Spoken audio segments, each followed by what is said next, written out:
kutinga hatua ya robo finali dhidi ya Dodoma. Furaha kiasi gani, lakini pia mchezo ulikuwa mgumu kwa namna gani? Kwanza tunamshukuru Mwenyezi Mungu kwa matokeo haya ambayo tumeyapata, matokeo ambayo tuliyahitaji sana na hatujayapata kwa takriban mechi mbili mtawalia, mechi dhidi ya Azam na mechi dhidi ya TRA. Kwa hiyo mashabiki wetu wakawa wamemisi ushindi kweli kweli. Leo hii ilikuwa ni mechi muhimu kwetu, kama ambavyo nilieleza jana, ni muhimu kushinda mchezo huu wa leo. Kwanza tunahitaji kufuzu kwenda hatua ya robo finali, kwa sababu tunahitaji ubingwa wa kombe hili. Lakini vile kama haitoshi, tulihitaji kushinda mchezo huu ili kukomesha mazoea sisi na Dodoma Jiji. Dodoma Jiji tayari walikuwa wameshaanza kupata kiburi fulani hivi cha kujiamini ya kwamba wanatumudu na wanatuweza. Kwa hiyo mechi leo ilikuwa ni mechi mahususi ya kuwakomesha Dodoma Jiji na kuwakumbusha ya kwamba nyinyi mtabaki kuwa ni Dodoma Jiji na sisi tabaki tukuwa ni Simba Sports Club.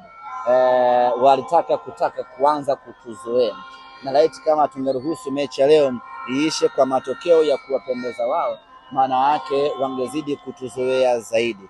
Kwa hiyo ilikuwa ni purposely kwa ajili ya kukomesha mazoea, lakini kuwakumbusha Dodoma Jiji hata kama utapata sare kwetu inakuwa ni matokeo ya kubahatisha tu, lakini hatulingani ubora.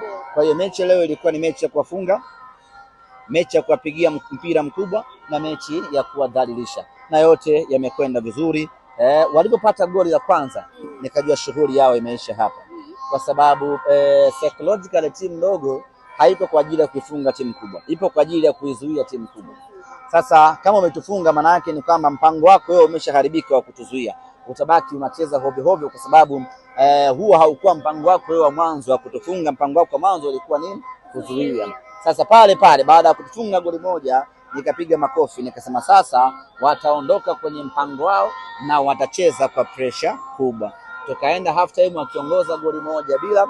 Kipindi cha pili ikawa ni kipindi cha mauaji ya kikatili, tukawapelekea moto mzito, tukawapelekea nyuklia ya kutosha, tukawafanya vibaya, tukamgonga bao 3, lakini tukawapigia mpira mkubwa. Kuna wakati tukawa tunajirelax, kama tuende vile, kama tutaki vile, kama waondoke vile, ili mradi kumtesa tu na kumuonesha kwamba yeye bado ni timu ndogo. Unaweza ukapata sare na Simba, lakini haimaanishi kwamba unatumudu, unatuweza ama nini. Ukipata sare na Simba unashukuru umepata sare, unaanza kujipanga na vitu vingine, lakini sio Simba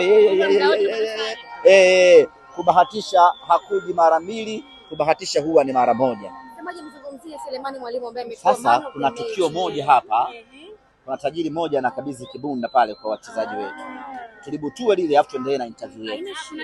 Leo tutahojiana mpaka asubuhi hapa.